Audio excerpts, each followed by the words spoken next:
Sizlere babam Sultan II. Bayezid'den saltanatı nasıl devraldığımı ve akabinde gerçekleştirdiğim büyük seferlerle hilafeti nasıl Osmanlı tahtına getirdiğimi anlatacağım. Babam Sultan II. Bayezid tarafından daha genç yaştayken Trabzon sancağına sancak beyi olarak tayin olundum.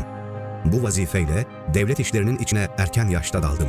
İlimle meşgul oldum, kendimi padişahlığa hazırladım. O sıralarda Anadolu'nun muhtelif yerlerinde yaşayan bazı Türkmen grupları, Safevi hükümdarı Şah İsmail tarafından Osmanlı'ya karşı tahrik edilmekteydi. Bu tehlikeyi fark eder etmez, babamdan izin almaksızın Gürcüler ve İran üzerine sefer tertip ettim. Bu seferler neticesinde Kars, Erzurum, Artvin civarlarını devletin himayesine kattım. Babam bu hareketimden pek memnun olmuş, beni takdirle yad etmişti. Lakin devletimiz için tehlike bununla son bulmamıştı. Doğuda Şah İsmail önderliğinde Safevi devleti her geçen gün kuvvetleniyor. Batıda ise yeni bir devrin kapıları aralanıyor, cihanın güç dengesi değişiyordu. Bütün bu duruma rağmen babam II. Bayezid barışçı ve yumuşak bir siyaset takip etmekteydi. Halbuki devletin bekası için sert mizaçlı, kararlı bir padişah lazımdı. Ben Karadeniz'in kıyılarında yetiştim. Bilirsiniz, Karadeniz hırçındır. Dalgası da, insanı da serttir. Zamanla ben de öyle oldum. Bu yüzden bana Yavuz dediler. Devletin başında bulunduğu halde çevresindeki tehlikelere göz yuman bir idareciye katlanamazdım. Lakin babam en büyük evladı olan Şehzade Ahmet'i veliaht tayin etmeye niyetliydi. Bu durumu kabullenemedim. Zira dedem Fatih Sultan Mehmet Han'ın kanunnamesine göre hükümdar olan kişi devletin selameti uğruna diğer kardeşlerini ortadan kaldırma hakkına sahipti. Eğer padişah olamazsam hem başım gidecekti hem de devletin istikbali tehlikeye düşecekti. Bunun üzerine hazırlıklara başladım.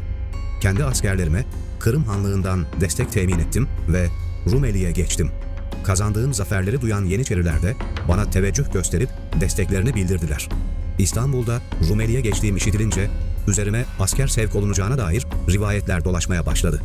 Babama elçiler vasıtasıyla kendisine hürmetimi arz ettiğimi, maksadımın sadece elini öpmek olduğunu bildirdim. Ne var ki saraydaki Şehzade Ahmet yanlıları bu niyetime inanmadılar, babamı savaşmaya ikna ettiler. Ordusuyla üzerime gelen Sultan Bayezid beni ve kuvvetlerimi görünce duygulandı. Yanındaki devlet erkanının da tesiriyle antlaşma yapmaya razı oldu. Bu antlaşmaya göre Sultan Bayezid hayatta olduğu müddetçe saltanat makamına kimse geçmeyecek, Şehzade Ahmet de veliaht tayin edilmeyecekti. Bunu haber alan Şehzade Ahmet, babasına mektupla serzenişte bulunduysa da netice alamadı. Günler geçti, ben Rumeli'de oyalandım. Derken Şah İsmail'in desteklediği bir isyan vuku buldu. Çıkan savaşta Sadrazam Hadım Ali Paşa şehit düştü. Bunun akabinde babamın oğlu Şehzade Şehinşah'ın da ölüm haberi geldi. Bu musibetler üzerine Sultan Bayezid artık saltanattan çekilmeye karar verdi. Devletin ileri gelenleriyle istişare ederek yerine Şehzade Ahmet'in geçmesini uygun gördü. Ancak Yeniçeriler, "Senin sağlığında başka padişah istemeyiz, biz Selim'i isteriz" diyerek ayaklandılar. Böylelikle babam yaptığımız antlaşmayı bozmuş oluyordu. Ben de 40.000 kişilik ordumla babamın kuvvetlerinin üzerine yürüdüm. Ağustos 1511'de yapılan muharebede mağlup oldum. Zar zor kendimi Karadeniz kıyılarına atarak bir gemiyle Kefe'ye kaçtım. Bu yenilgimin ardından babam derhal Ahmet'i İstanbul'a çağırdı. Ertesi gün Ahmet padişah ilan edildi. Ancak Yeniçeriler bu duruma tahammül etmedi. Devlet adamlarının evlerini yağmaladılar. Ahmet korkuya kapılarak Anadolu'ya kaçtı. Bu defa da Şehzade Korkut'u tahta çıkarmak istediler.